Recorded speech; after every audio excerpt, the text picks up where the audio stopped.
जी साथियों, बहुत बहुत स्वागत करता हूं मैं अपने इस यूट्यूब परिवार रोहित सर बायोलॉजी में। आज हम कक्षा 10 वालों के लिए दूसरा चैप्टर कंट्रोल एंड कोऑर्डिनेशन मतलब नियंत्रण व समन्वय चैप्टर है। उसका थोड़ा सा जो इम्पोर्टेंट क्वेश्चन है उसको हम आपके सामने लाए हैं। थोड़ा सा ध्यान से पढ़िएगा और जहां भी कोई समस्या होगी तो आप कमेंट बॉक्स में जरूर पूछिएगा। और चलिए देखते हैं, तंत्रिका तंत्र है। आपको अगर कोई पूछे कि तंत्रिका तंत्र क्या होते हैं, शरीर में तंत्रिका तंत्र का क्या कार्य होता है, देखिएगा। शरीर में एक ऐसा तंत्र होता है जो बाह्य उद्दीपनों का शरीर पर एहसास करवाता है और उसके फलस्वरूप प्रतिक्रिया करता है, तंत्रिका तंत्र कहलाता है। मतलब आपके शरीर में जो तंत्रिका तंत्र होता है वो पूरी इन्वायरमेंट से, इस वातावरण में जो भी कुछ प्रतिक्रिया होती है, जैसे ठंडी का, गर्मी का, गाना नाचना, ये जितनी भी सारी क्रिया होती है, इन सभी क्रियाओं को आपके शरीर में क्या करता है, ये लेकर आता है और क्या करता है, उस पर प्रतिक्रिया करता है। उसी को तंत्रिका तंत्र कहते हैं। तंत्रिका तंत्र की आधारीय संरचनात्मक और क्रियात्मक इकाई को न्यूरॉन कहा जाता है। काफी इंपॉर्टेंट है, पूछा जाता है न्यूरॉन क्या होता है। आप कहिएगा कि जो तंत्रिका तंत्र की संरचनात्मक और क्रियात्मक इकाई को न्यूरॉन कहा जाता है। न्यूरॉन को हम लोग तंत्रिका कोशिका के नाम से भी जानते हैं। ठीक है, न्यूरॉन को हम लोग क्या कहेंगे, तंत्रिका कोशिका भी कहेंगे। ठीक है, और शरीर की सबसे कम पुनरुद्भवन की क्षमता तंत्रिका कोशिका में पाई जाती है। मतलब जो आपकी मस्तिष्क की कोशिका होती है, अगर वो एक बार क्षतिग्रस्त हो जाए फिर दोबारा वो नहीं बनेगी। कहने का मतलब पुनरुद्भवन की सबसे कम क्षमता, पुनरुद्भवन का मतलब होता है रीजनरेशन। ठीक है, ये सबसे कम पाई जाती है। वहीं अगर पूछे कि शरीर की सबसे अधिक पुनरुद्भवन की क्षमता कहाँ पाई जाती है, तो यकृत होती है, यानी लीवर में होती है। आपको एक बहुत रोचक तथ्य बताने जा रहे हैं। अगर मानव का लीवर काट दिया जाए तो फिर से लीवर आ जाएगा। इसका मतलब क्या है कि उस लीवर में, उस यकृत में पुनरुद्भवन की क्षमता पाई जाती है। माने capacity of regeneration in liver, capacity of regeneration in liver, पुनरुद्भवन की क्षमता यकृत में पाई जाती है। यकृत को शरीर की जैव रासायनिक फैक्ट्री कहा जाता है। ये नोट कर लीजिएगा, ये आपके बहुविकल्प में पूछा जाता है। जैव रासायनिक फैक्ट्री का मतलब होता है आपके शरीर में जितने एंजाइम, डाइजेशन, ये सारी जो प्रतिक्रिया होती है वो कहाँ होता है, आपके लीवर यानी यकृत में होता है। अब अगर एक इंपॉर्टेंट है, इसे ध्यान से देखिएगा, एक कंपटीशन में पूछा जाता है कि ज्यादा शराब पीने पर या अल्कोहल के सेवन करने पर कौन सा रोग होता है। याद रखिएगा, सिरोसिस नामक रोग होता है। शराब पीने से कौन सा रोग होता है, सिरोसिस नामक रोग होता है। सिरोसिस नामक रोग लीवर में होता है, इसलिए कहते हैं ना, ज्यादा शराब पीने की लीवर खराब हो जाएगी। तो वो जो खराब होने वाली बात होती है, संक्रमण होने की बात होती है, तो उस रोग को हम लोग कहते हैं सिरोसिस। आगे तंत्रिका तंत्र के प्रकार। तो तंत्रिका तंत्र 3 प्रकार का होता है। कितने प्रकार के होते हैं, 3 प्रकार का होता है, जिसमें से पहला है केंद्रीय तंत्रिका तंत्र, दूसरा का है स्वतः तंत्रिका तंत्र और तीसरा है परिधीय तंत्रिका तंत्र। मतलब शॉर्टकट में कहेंगे सीएनएस, पीएनएस और ANS, sorry CNS, CNS, ANS और पीएनएस। मतलब central nervous system, autonomous nervous system and peripheral nervous system. 3 प्रकार का यह तंत्रिका तंत्र पाया जाता है। फिर जो केंद्रीय तंत्रिका तंत्र होते हैं, इसके 2 भाग होते हैं। एक होता है मस्तिष्क, दूसरा होता है मेरुरज्जु। मस्तिष्क में जो तंत्र होते हैं उसे कपाली तंत्रिका तंत्र कहते हैं और ये कितना पाया जाता है, 12 जोड़ी।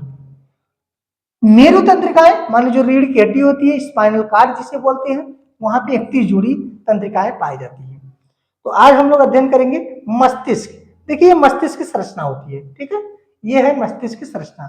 मस्तिष्क के 3 भाग हैं। कितने भाग होते हैं, 3 भाग होते हैं। कौन कौन होता है, अग्र मस्तिष्क, मध्य मस्तिष्क और पश्चिम मस्तिष्क। ठीक है, अग्र मस्तिष्क होता है, एक होता है अग्र मस्तिष्क, फिर होता है दूसरा का मध्य मस्तिष्क और तीसरा का होता है पश्चिम मस्तिष्क होता है। ठीक है, ये प्रमस्तिष्क होता है, ये जो होता है मध्य मस्तिष्क का भाग होता है, और यह वो 2 से 3, 2/3 मतलब 2/3 में से इतना भाग है, दूसरा भाग है इसका। ठीक है, 2/3 भाग है इसका। थैलमस जो होता है ये आपका बहुत इंपॉर्टेंट अंग होता है, जो आपके शरीर में दर्द, ठंड और गर्मी को बताता है। जैसे दर्द, आपको चोट लग गई, दर्द हो रहा है, तो कौन बताएगा, थैलमस बताता है। ठीक है, ठंड को और गर्मी को भी बताएगा। ये होता है हाइपोथैलेमस होता है, ठीक है, ये क्या होता है, हाइपोथैलेमस होता है। इसके बाद नीचे होता है पीयूष ग्रंथि, इसी को हम लोग क्या कहते हैं, मास्टर ग्रंथि कहते हैं, पिट्यूटरी ग्लैंड अंग्रेजी में कहते हैं। ये आपके शरीर के सभी क्रियाओं को कंट्रोल करता है, इसीलिए पीयूष ग्रंथि को मास्टर ग्रंथि कहा गया है, माने ये पूरे फंक्शन को क्या करता है, कंट्रोल करता है। नीचे मेडुला ऑब्लिंगेटा होता है, जिसे हम लोग पश्च मस्तिष्क कहते हैं, ये अनुमस्तिष्क भी पश्च मस्तिष्क का भाग होता है। और नीचे ये जो होता है, ये स्पाइनल कार्ड होता है, माने मेरु रज्जु यानी रीढ़ की हड्डी होती है, ठीक है। मस्तिष्क के बारे में थोड़ा सा जानकारी देते हैं। मस्तिष्क को मानव के शरीर का सीपीयू कहा जाता है। जैसे कंप्यूटर में सीपीयू होता है, सेंट्रल प्रोसेसिंग यूनिट, सभी कंप्यूटर के कार्यों को नियंत्रित करता है, वैसे मस्तिष्क भी क्या करता है, शरीर के सभी क्रियाओं को नियंत्रित करता है। एक स्वस्थ मनुष्य में मस्तिष्क का औसत भार 1300 से 1350 ग्राम तक होता है, ठीक है। इसके बाद मानव में माने पुरुषों में 1400 ग्राम, स्त्रियों में 1280 ग्राम, हाथी में 6000 ग्राम मतलब 6 किलोग्राम। वही ब्लू व्हेल जो मछली है उसमें कितना होता है, 8 किलोग्राम का केवल मस्तिष्क पाया जाता है। मस्तिष्क के तीन भागों में बांटा जा सकता है, हमने पहले बताया था, अग्र मस्तिष्क, मध्य मस्तिष्क और पश्चिम मस्तिष्क होते हैं। अग्र मस्तिष्क में मुख्यतः कौन कौन आते हैं, प्रमस्तिष्क, हाइपोथैलेमस और थैलेमस आते हैं, ठीक है। प्रमस्तिष्क क्या होता है, यह मस्तिष्क का सबसे बाहरी बड़ा भाग होता है, जो लगभग 2/3 भाग बनाता है।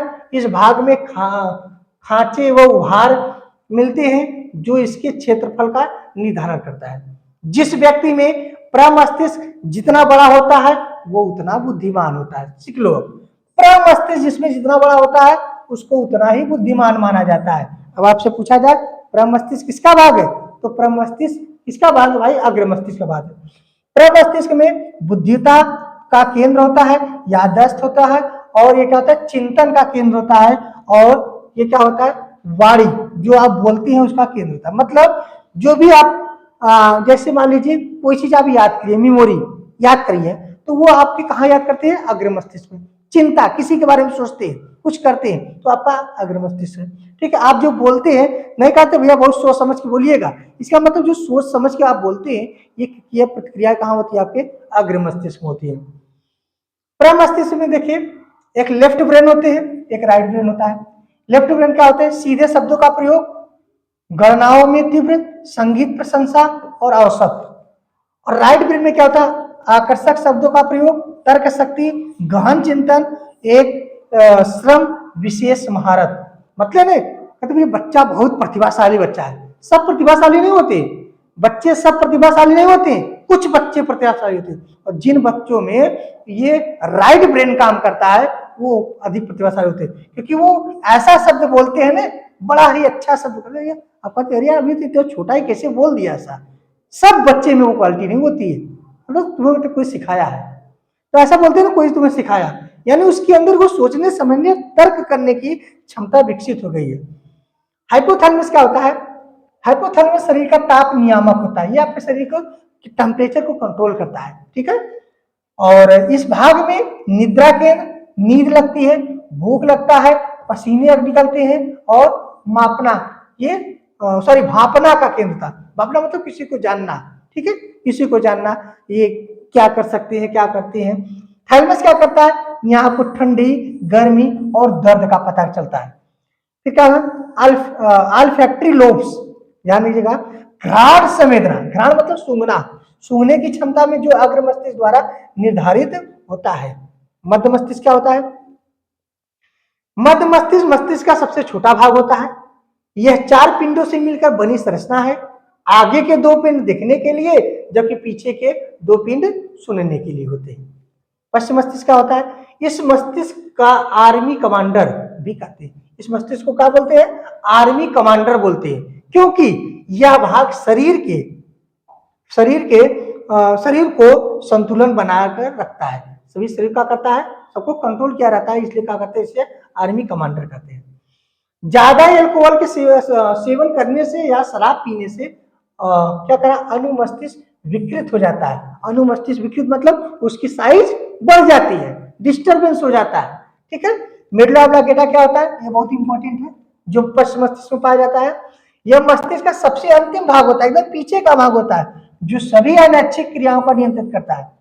अनैच्छिक क्रिया किसे कहते हैं? एक क्वेश्चन है, बताइए। अनैच्छिक क्रिया, एक वॉलंटरी एक इनवॉलंटरी दो फंक्शन होते हैं बॉडी में, ठीक है। अनैच्छिक क्रिया वह क्रिया जिस पर आपके मस्तिष्क का नियंत्रण नहीं होता है, और जिस पे आपके मस्तिष्क का नियंत्रण होता है उसे क्या कहते हैं? ऐच्छिक क्रिया। जैसे पलक का झपकना, ब्लड का सर्कुलेट होना, श्वसन दर, ये सब हमारे आपके मन से नहीं हो रहा है, इच्छा से नहीं हो रहा है, इसलिए कैसे है? अनैच्छिक क्रिया है, ठीक है। और ऐच्छिक मतलब जैसे हम पढ़ा रहे हैं, मन कहे पढ़ा नहीं तो पढ़ा, आपका मन पढ़ो चाहे मत पढ़ो, ठीक है। तो ये ऐच्छिक क्रिया है, लेकिन ये कैसी क्रिया को नियंत्रित कर रहा है? अनैच्छिक को पूछा जाता है, ठीक है। जैसे दिल का धड़कना, आप दिल को धड़का रहे हैं, सांस को आप ले रहे हैं, सांस चाहे बंद हो जाएगी, ठीक है। भोजन पकना, भोजन का पचना, आहार नाल संकुचन, आंखों का झपकना, ये सारी जो होती है अनैच्छिक क्रिया होती है। इस भाग में श्वसन केंद्र और हृदय केंद्र मिलते हैं। क्या उगलने तथा निगलने, माने किसी को अंदर करना, भोजन को बाहर करना, यह स्वयं मेडुला ऑब्लिंगुटा से होता है। मेरुरज्जु क्या होता है? देखिएगा ध्यान से। मस्तिष्क के सबसे अंतिम भाग मेडुला से एक सर्पिलाकार संरचना से जुड़ी होती है, जिसे मेरुरज्जु या रीढ़ की हड्डी कहते हैं। मेरुरज्जु प्रतिवर्ती क्रिया और प्रतिवर्ती चाप नियंत्रित करता है, ये आपके पेपर में आया है। प्रतिवर्ती क्रिया किसे कहते हैं? वह काम जो बहुत तेजी से हो, जिसपे मस्तिष्क का कोई काम न, जिससे आप मान लीजिए यहाँ भाई बोर्ड है, हम इसको छुए, हमको करंट लग गया, तो करंट लगते समय इतना तेज हमारे हाथ वहां से आया है, तो ये जो क्रिया हो रही है इसी को बोलते हैं प्रतिवर्ती क्रिया। और प्रतिवर्ती क्रिया कौन नियंत्रित करता है? तो मेरुरज्जु नियंत्रित करता है, क्योंकि इतना तेज काम हो रहा है और हमारा जो मस्तिष्क है उस समय उतना कार्य नहीं कर पाया। क्या कर रहा है? मार्सलीय घेल ने प्रतिवर्ती चाप के बारे में सर्वप्रथम बताया है, ये वैज्ञानिक है, ठीक है। जैसे मान लीजिए जैसे मान लीजिए कांटा, आपको कांटा धसा है, ठीक है, कांटा धसा, तो आपको कांटा धसा है तो कोई एक तंत्रिका तंत्र का जो बताएगा, वो कहाँ बताएगा? करके मस्तिष्क तक। भाई आपको कांटा धस गया, तो मस्तिष्क तुरंत उसको प्रेरित करेगा, जाओ कहा अपना पैर हटा दो, तो वो जो ये बात कहता है उसी को बोलते हैं प्रेरक, प्रेरित करने वाले, उसको बताने वाले, सूचना को स्थानांतरित करने वाले को प्रेरक कहते हैं। जैसे किसी नुकीली चीज से अगर चुभ जाए या किसी वस्तु गर्म को आप पकड़ लिए, तो प्रभावित अंग वहां से क्या होता है भाई? अच्छा, वहां से हटा लेते हैं, ठीक है। ये हो गया तंत्रिका तंत्र। यहां तक अगर किसी को कोई दिक्कत होती है तो आप बेधड़क या कमेंट बॉक्स में पूछ सकते हैं, ठीक है। और चैनल को आप लोग सब्सक्राइब किए होंगे, नहीं किए होंगे तो कर दीजिएगा, दोस्तों को बात शेयर करिएगा, ठीक है। बहुत बहुत धन्यवाद। फीडबैक जरूर दीजिएगा कि आपको समझ में आया है कि नहीं। धन्यवाद।